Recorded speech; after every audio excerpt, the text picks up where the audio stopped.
오늘 이 시간 우리에게 주신 하나님의 말씀은 에스겔 14장 12절부터 23절까지 말씀입니다.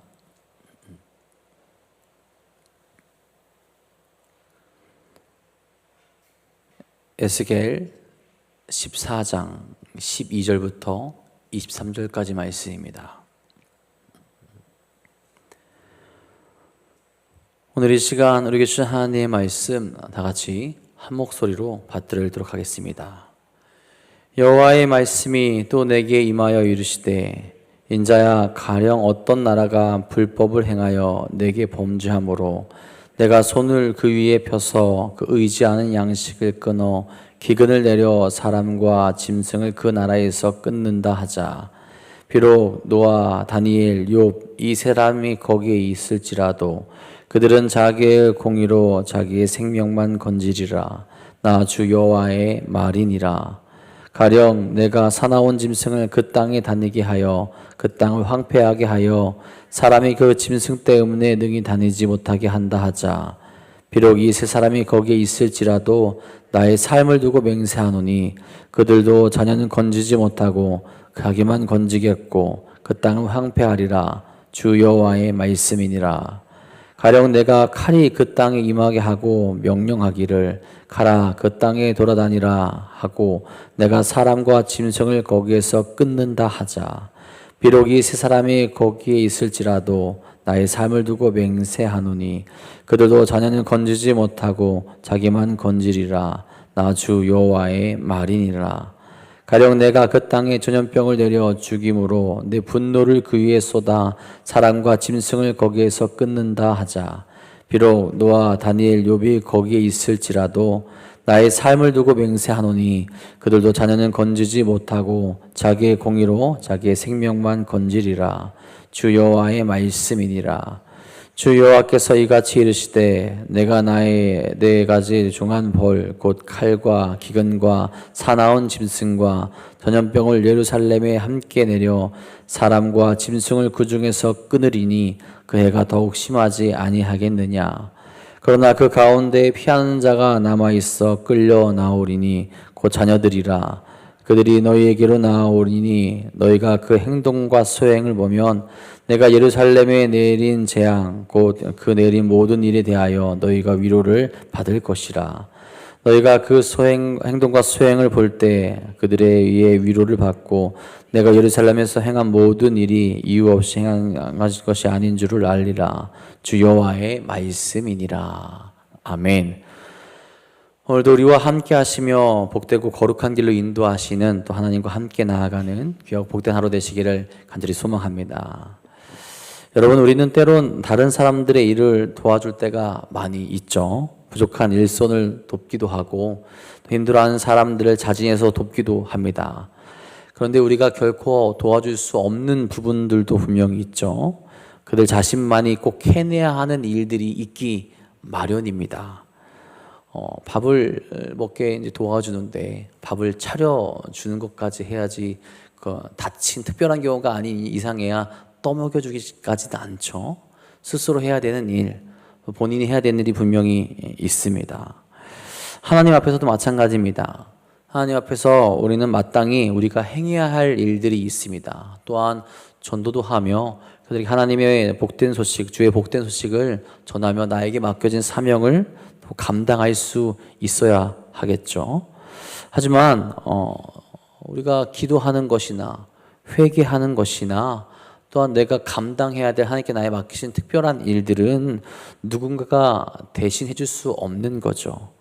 내가 나에게 맡겨진 일이기 때문에 특별히 구원에 있어서도 누군가가 대신 나의 구원을 이루어줄 수 있는 것이 아니라 나의 믿음의 고백으로 가능케 되는 겁니다. 어찌 보면 우리의 구원은 철저히 개인적이다라고 볼 수도 있을 겁니다. 내 신앙이 아무리 좋고 산을 옮길 만한 믿음이 있다 하더라도 다른 사람을 구원할 수는 없습니다. 그들에게 복음을 전함으로 말미암아 구원의 길로 인도하고 그들을 고면할 수 있지만 나의 믿음이 그들을 구원하게 만드는 작용을 할 수는 없겠죠.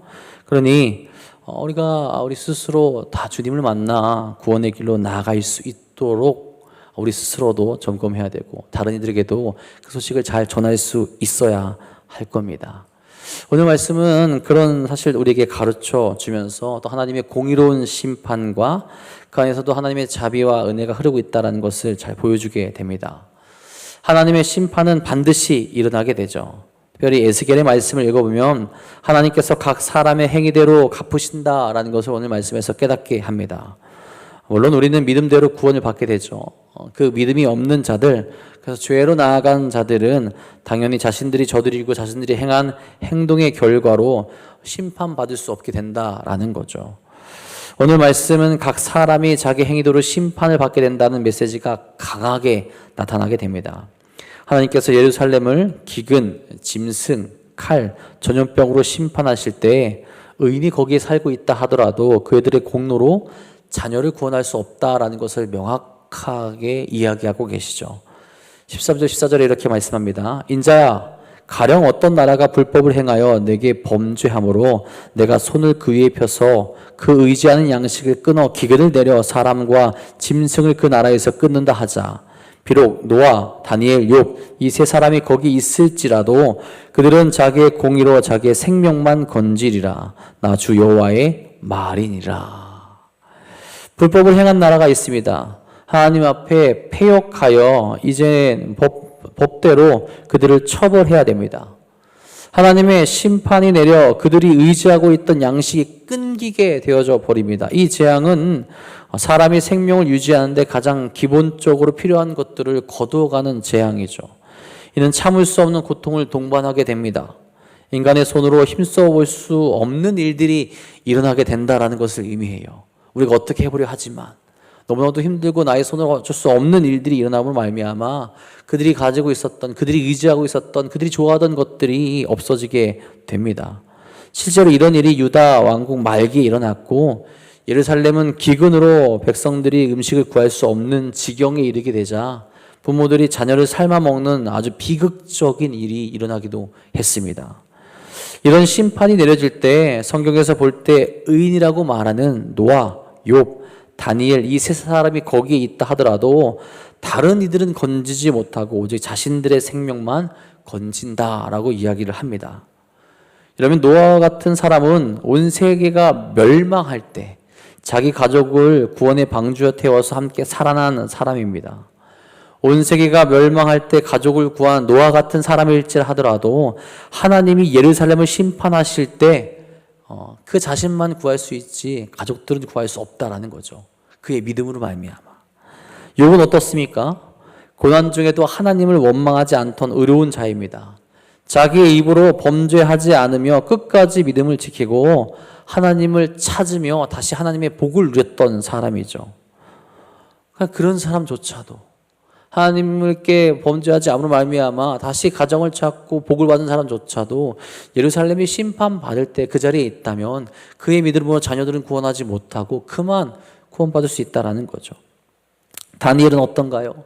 이방 땅에서 하나님 앞에서 자기의 목숨이 걸려 있음에도 불구하고 우상 숭배를 거부하고 하나님 앞에 뜻을 정한 자였습니다.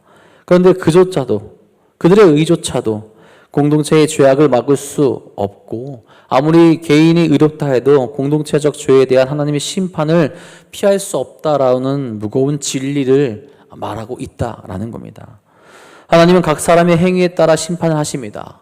누구도 다른 사람의 의로움을 의지하여서 구원받지 못한다라는 거예요. 이는 각 개인이 자신의 믿음과 순종으로 하나님 앞에 서야 한다라는 것을 강조하고 있다라는 거죠.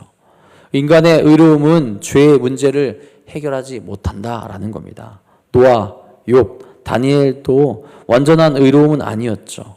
하나님께 순종하고 의지하여 하나님께 의롭다 칭함을 받은 겁니다. 누구에게나 구원은 열려 있지만 개인의 믿음이 반드시 필요하다라는 거죠. 이는 예수님의 가르침에서도 확인됩니다. 누가복음 13장 3절에 너희가 회개하지 아니하면 다 이와 같이 망하리라라고 말씀하시죠.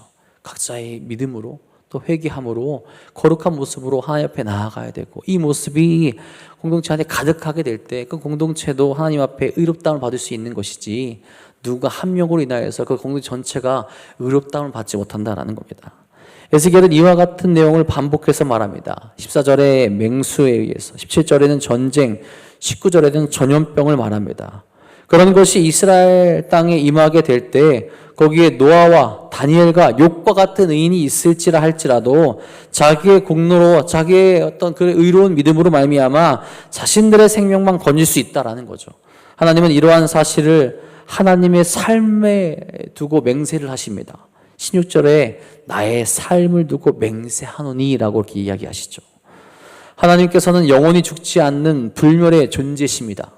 그런 분이 맹세하실 때 자신의 이름을, 자신의 삶을 걸고 맹세하신다라는 것은 이 사실이 영원히 변치 않는다라는 것을 의미한다라는 거죠. 그러니 각자의 회개와 돌이킴이 하나님의 구원에 있어서, 심판을 피하는 데 있어서 반드시 필요하다라는 겁니다. 여러분, 우리가 살아가는 세상은 어떠합니까? 우리가 속한 돈원동교회나 성북구, 대한민국이 하나님 앞에서 얼마나 정직하며 올바르게 나아가고 있습니까? 개인의 경건, 개인의 의로움 분명 중요하지만 우리의 공동체와 우리 나라와 또 우리가 살아가는 모든 곳에서 다른 일 또한 경건으로 나아갈 수 있도록 우리가 선포할 수 있어야 되고 변화시킬 수 있어야 된다라는 거죠. 기도하는 것, 그래서 중요합니다. 그들을 위해서 선포하는 것, 복음을 전하는 것, 그래서 중요합니다. 모든 이들이 다 회개하고 돌이킬 수 있도록 오늘 말씀을 보면 우리의 또 사명이 또한 우리가 또 해야 될 것이 무거워지게 되는 거죠. 하나님께서는 심판하실 그날에 그들의 믿음대로 심판하시기에 한 사람이 돌이킬 수 있도록, 이 공동체가 돌이킬 수 있도록, 이 나라가 하나님 앞에 온전히 설 수 있도록 믿는 자들이 먼저 하나님 말씀을 선포하며 나아갈 수 있어야 된다라는 겁니다. 지금 우리가 구원받을 수 있는 것 무엇입니까? 우리 의가 아니라 예수 그리스도를 믿는 믿음으로 말미암아 구원을 받습니다. 믿음으로 구원받게 되는데 구원을 받을 만한 다른 이름을 주신 적이 없다라고 분명히 성경에서 이야기를 하죠. 내가 구원을 이야기하면 고백해야 하나님 주님께 나아갈 수 있게 되는데, 내가 믿는다고 내 가족이, 내 친구가 구원을 얻지 못한다는 거죠. 그들이 구원을 얻기 위해서 선포해야 되고, 그들이 돌이킬 수 있게끔, 깨닫기 위해 할 수 있게끔 복음을 선포하며 회개케 만들어야 한다라는 겁니다. 이 사실을 오늘 말씀에서 명확하게 이야기하시죠. 하나님은 계속해서 심판을 말씀하십니다. 21절에 이렇게 말씀하시죠. 주 여호와께서 이와 같이 이르시되 내가 나의 네 가지 중한 벌 곧 칼과 기근과 사나운 짐승과 전염병을 예루살렘에 함께 내려 사람과 짐승을 그 중에서 끊으리니 그 해가 더욱 심하지 아니하겠느냐. 이제 예루살렘에는 하나님의 말씀하신 네 가지 재앙, 즉 기근과 사나운 짐승과 칼과 전염병의 재앙이 임하며 그 성읍이 멸망하게 될 것이다 라고 말씀합니다. 하나님의 예언이 실현될 때 아무리 가까운 사람이라 할지라도 의를 가진 자신의 의로 심판을 그들이 모면하게 할 수 없다라는 거죠. 오히려 더욱 심한 심판, 인간이 견딜 수 없는 그 심판이 그 땅에 반드시 임하게 될 거라는 거죠. 그들의 죄 때문에, 그들이 돌이키지 않은 모습 때문에, 여전히 그들이 악한 모습 때문에. 근데 하나님은 심판을 내리시지만 한편으로는 그 심판으로 모든 것을 끝내지는 않겠다라고 말씀하십니다. 22절에 이렇게 말씀하시죠. 그러나 그 가운데 피하는 자가 남아있어 끌려 나오리니 곧 자녀들이라. 그들이 너희에게로 나아오리니 너희가 그 행동과 수행을 보면 내가 예루살렘에 내린 재앙 곧 그 내린 모든 일에 대하여 너희가 위로를 받을 것이라. 하나님의 심판 가운데도 남은 자들이 있다라고 이렇게 말씀을 하십니다. 이 남은 자들에 대한 해석에 대해서 의견이 분분합니다. 심판 이후에 하나님을 따른 의인들이 남아있다라는 것인지, 아니면 포로에 끌려가서 예루살렘의 심판을 피한 자들이 남아있다라는 것인지 명확하진 않지만 아마 후자로 그렇게 더 높게 바라보고 있습니다. 그들의 악한 행실을 보게 되며, 그렇게 되면 하나님의 심판하신 이유에 대해서 알게 된다라고 그렇게 이야기하고 있기 때문에 그래요. 이 남은 자들은 예루살렘이 왜 멸망하게 되는지 알게 한다고 그렇게 이야기를 합니다. 왜 멸망했나요? 죄를 지었기 때문이죠. 죄 가운데 나아갔기 때문에, 그들이 하나님을 거부했기 때문에, 그 남은 자들이 다시 그들이 있는 포로지로 떠올려오게 될 때 그들의 행실을 보게 되면 하나님 말씀이 이루어진 것을 알게 되고, 하나님께서 또 분명히 말씀하시죠. 소망을 부어주셨습니다. 시간이 흐른 이후에 다시 회복시키시겠다. 하나님 말씀대로 이루어지는 것을 보게 되고, 물론 이 땅이 멸망하고 이 땅이 없어지고 이 땅에서 괴로움받고 어려움받는 것은 분명히 있고 힘들지만 다시 소망을 바라볼 수 있는 길 또한 바라보게 된다라는 거죠. 정말 악한 이들이었기에 하나님께서 심판하신 것이고, 악한 이들이 심판하신 하나님의 뜻대로 이루어진 것이기 때문에 하나님께서 또 예언하시고 말씀하신 대로 회복할 날이 있다라는 것을 그들이 바라볼 수 있게 된다라는 겁니다.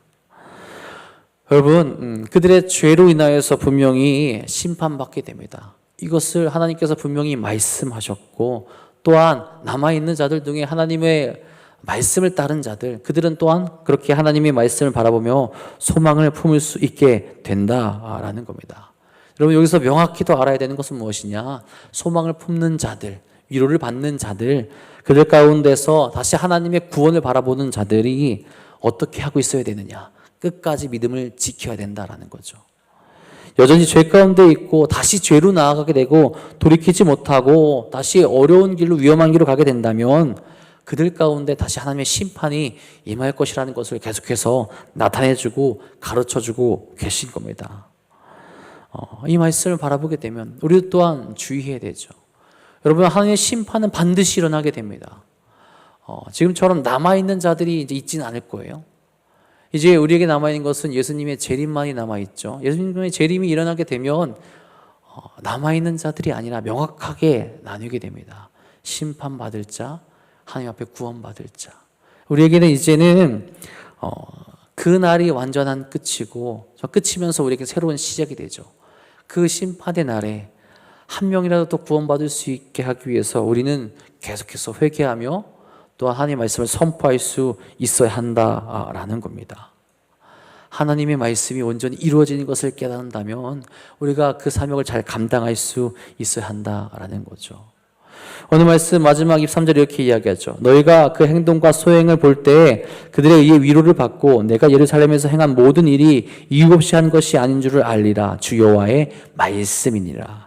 앞서 말한 대로 여호와께서 예루살렘을 심판하신 것은 예루살렘 자체에 여호와의 심판을 받을 만한 정당한 이유가 있었다는 것을 나타내 줍니다. 하나님이 심판하셨다고 비난받을 만한 분도 아니시고 누구도 뭐라 말할 수 없다라는 그런 사실이 그 안에 있다라는 거죠. 그만큼 예루살렘이 타락했고 사악한 모습으로 변해 있었기 때문에 그렇습니다. 예루살렘들이 가질 수 있는 왜 이런 일이 일어나는가에 대한 그 답을 지금 주어주고 있다라는 거예요. 실은 이미 오래전부터 주어진 말씀이지만 그들이 무시했고 멀리했던 진실을 심판으로 깨닫게 된다라는 거죠. 하나님은 하나님이 정하신 때에 그것을 이루시며 어리석은 자들의 교만을 꺾어 버리신다라는 겁니다. 여러분, 이 말씀 앞에서 우리는 어떻게 반응합니까?